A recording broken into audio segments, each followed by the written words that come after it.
Oh, wait. I'm snagged on something. Oh, it's okay. I got it.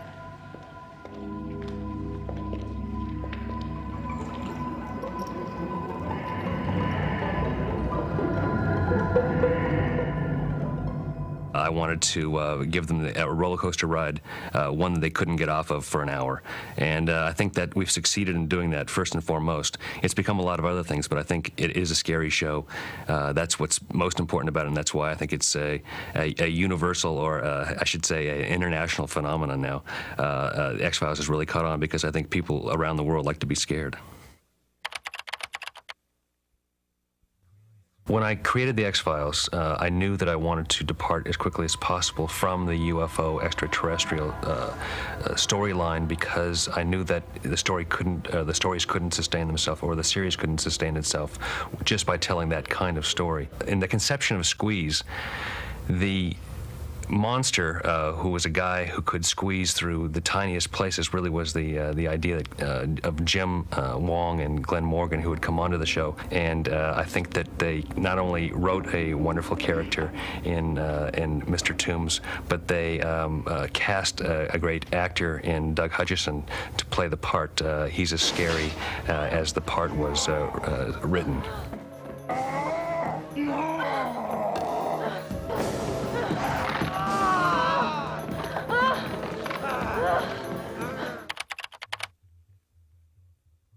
I was actually on the set during the filming of that scene where Eugene Victor Toombs slides down that chimney.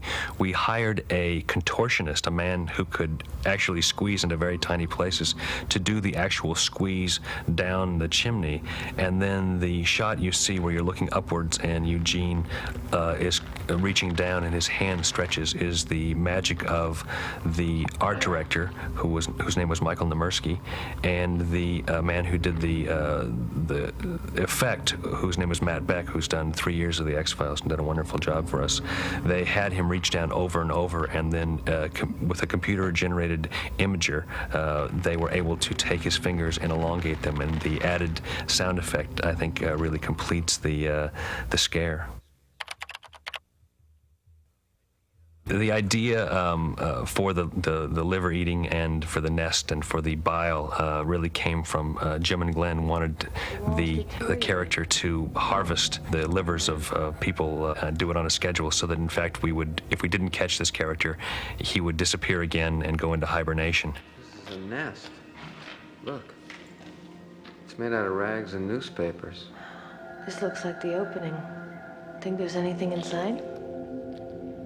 Oh my God, Mulder. It smells like... The bile, I think, was a suggestion of mine, and it gave us that classic line from Mulder. Is there any way I can get off my fingers quickly without betraying my cool exterior?